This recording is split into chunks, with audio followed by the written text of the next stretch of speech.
The moment Meghan Markle's name was whispered inside a U.S. courtroom strategy session, the walls of Windsor started shaking, and Prince William, they say, absolutely lost it. This wasn't some petty palace leak. This wasn't another tabloid spat about bridesmaids or tiaras. This was nuclear. A high-powered American attorney openly floated the idea of calling Meghan Markle to testify in the Epstein case connected to Prince Andrew, and suddenly the British monarchy wasn't just embarrassed, it was exposed that, according to the file, the fuse was lit when a formidable U.S. lawyer suggested that the Duchess of Sussex could potentially have relevant information regarding Andrew. Not hypothetically, not casually, strategically. And when a legal titan makes a move like that, it isn't gossip, it's a warning shot. Inside palace walls, panic.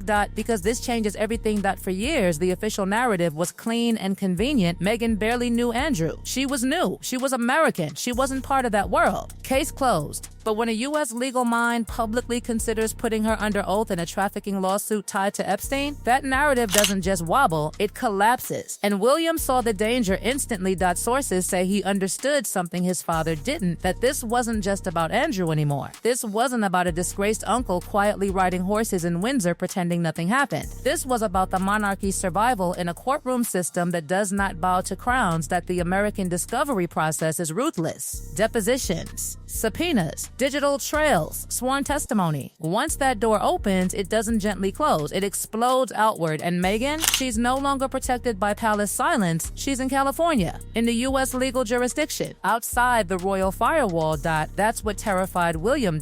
Because if Meghan is compelled to testify, it wouldn't just be about what she saw. It would be about who she met, where she was, who introduced whom, which private clubs overlapped, which social circles blurred into each other. And suddenly, the neat fairy tale timeline gets messy. The file reveals that the attorney described Meghan as someone in a position to perhaps have seen what he did. That phrase didn't land softly. It hung in the air like smoke. In a position that implies proximity. And proximity is dangerous. Especially when Prince Harry's memoir had previously emphasized Meghan's supposed unfamiliarity with Andrew, a detail that at the time seemed oddly specific, almost defensive, almost preemptive. Now, it reads differently. Now, it feels like someone laying down plausible deniability before a storm hits inside palace circles. That realization triggered fury, not at Meghan, not even directly at Andrew, but at the sheer incompetence of letting this spiral. William reportedly believes the monarchy can survive scandal, but not cover up, not the appearance of immunity, not the image of princes untouchable while victims beg for justice. And Andrew, he kept riding horses. That image alone infuriated insiders. While legal tremors shook the Atlantic, he appeared calm, untouchable, protected by institutional silence. But buried deep within the Epstein documents was something even darker, a shocking allegation documented in official channels claiming Andrew was an accessory in an alleged death.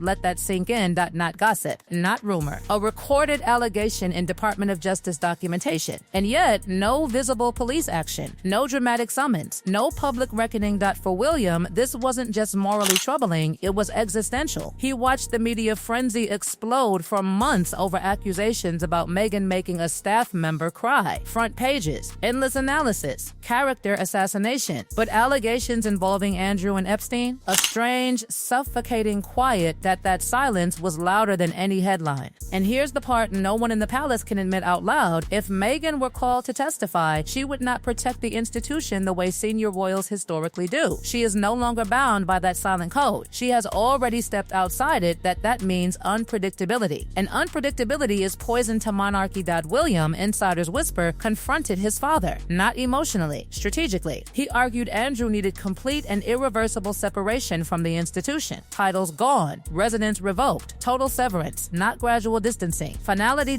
Because in William's view, protecting Andrew now threatens the entire crown later. But Charles hesitated. Family loyalty, personal concern. The old school belief that weathering the storm quietly would work again. That William doesn't believe that anymore. He grew up watching how public trust can evaporate. He understands the media cycle, the digital age, the brutal transparency of global outrage. And he knows one thing clearly. If a prince appears above the law, the monarchy becomes irrelevant. So while Andrew rides through Windsor pretending the world isn't burning, William is building firewalls, distancing operations, modernizing communications, preparing for a future where he might have to rebuild credibility from ashes. And hovering over all of it is one explosive possibility: Meghan Markle under oath. Imagine it. Cameras outside a U.S. federal building. Lawyers asking precise questions. Names. Dates.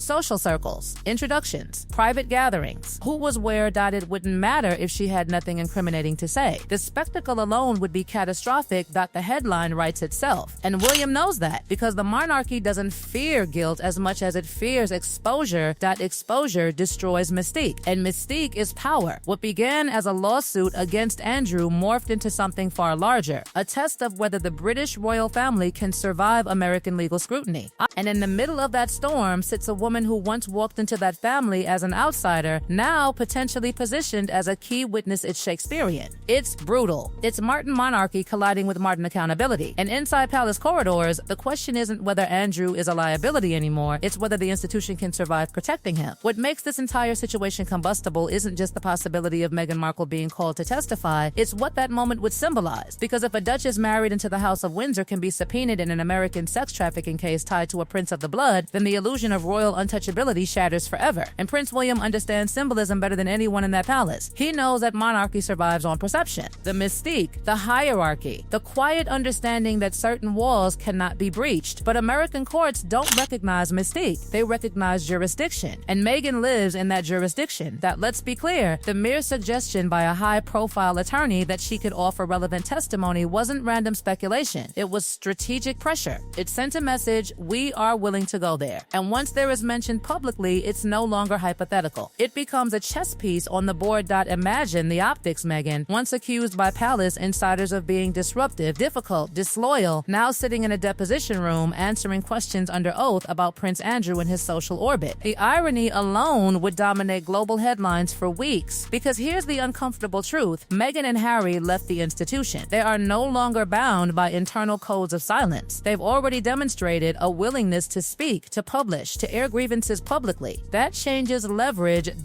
If called, Meghan wouldn't answer to Buckingham Palace. She would answer to American law. And William sees that clearly. This is no longer about defending Andrew's reputation. That ship sailed the moment he paid millions to settle a civil case without admitting wrongdoing. Public trust cracked then. What remains now is damage control. But damage control only works if there's containment. And containment collapses if witnesses outside palace control are drawn into legal crossfire. Behind closed doors, there are whispers of strategy meetings, of legal consultations, of risk assessments mapping every possible outcome if Meghan were ever formally subpoenaed. What would she say? What could she say? What would she refuse to say? And perhaps the most chilling question of all, what might she reveal unintentionally? Because the danger isn't necessarily that Meghan possesses explosive secrets. The danger is that under oath, every minor detail becomes evidence. Every memory becomes part of a record. Every name becomes searchable. Royal life thrives in curated ambiguity. Courtrooms demand specifics. Dates, locations, associations. And once those details enter public transcripts, the palace can't spin them away. Meanwhile, Prince Andrew continues his carefully choreographed normalcy. Photographed riding horses, appearing relaxed, shielded by residence, routine, and the enduring loyalty of a shrinking inner circle. But the public mood has shifted. There was a time when scandal could be buried under time and tradition. That era is gone. Social media amplifies. International press compares. Other European monarchies have faced investigations, interrogations, even exile when corruption or criminal allegations surfaced. The contrast is stark.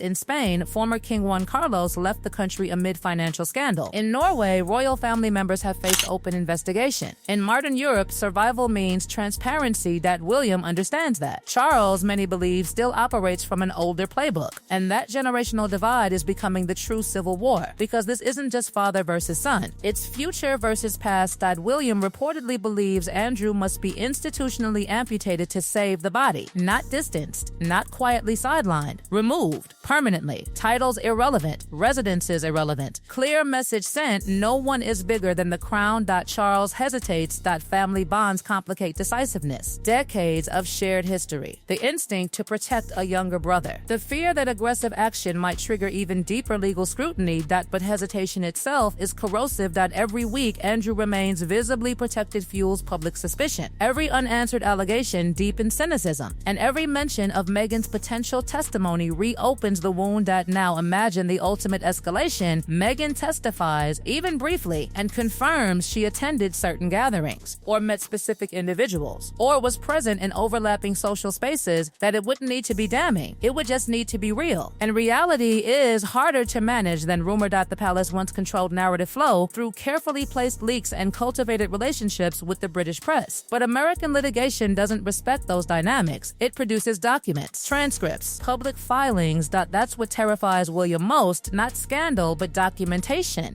Because documentation lives forever, it doesn't fade with the next news cycle. It becomes searchable record. And if those records tie royal names to unsavory networks, even tangentially, the long-term reputational cost could be catastrophic. The monarchy justifies itself through stability, moral leadership, and continuity. Strip away moral authority, and what remains? Ceremony, wealth, symbolism. But symbolism without integrity feels hollow. William has spent years reshaping his public image around responsibility, mental health advocacy, environmental leadership, modern fatherhood. He is crafting a 21st century monarchy, and Andrew represents the exact opposite.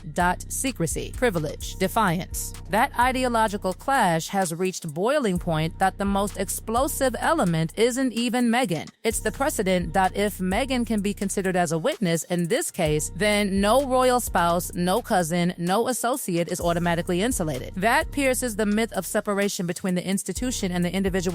For generations, scandals were framed as personal failings, isolated from the crown itself. But in a globally connected legal environment, isolation becomes harder to argue. Everything overlaps. Social networks, charitable events, private members clubs, business introductions, international travel. And that web is exactly what American discovery laws are designed to unravel. William reportedly sees the cliff edge approaching. The metaphor isn't dramatic, it's strategic. If Andrew falls legally or reputationally while still visibly tethered to the institution, the entire monarchy absorbs impact. But if Andrew is severed decisively before the next shockwave, the crown might survive the tremor. That's the calculation. And in the center of it all remains one surreal possibility. Meghan Markle, once portrayed as the disruptive outsider, potentially becoming the unexpected legal wildcard in the greatest royal scandal of the century. The monarchy has survived abdications, affairs, public divorces, tragic deaths. But this crisis is different. This isn't about romance or personality clashes. It's about justice. It's about whether a prince can be shielded indefinitely while allegations echo across official documents. It's about whether silence is strategy or surrender. And it's about whether the next king will choose preservation through truth or preservation through protection. Prince William appears ready to choose truth, even if it fractures family bonds. Because he knows something simple and brutal: if the public stops believing the monarchy stands above corruption, they will stop believing in it at all. And when belief disappears, crowns become costumes. The storm hasn't fully broken yet, but the clouds are no longer distant. They're directly over Windsor. Directly over Windsor. Directly over Windsor. Directly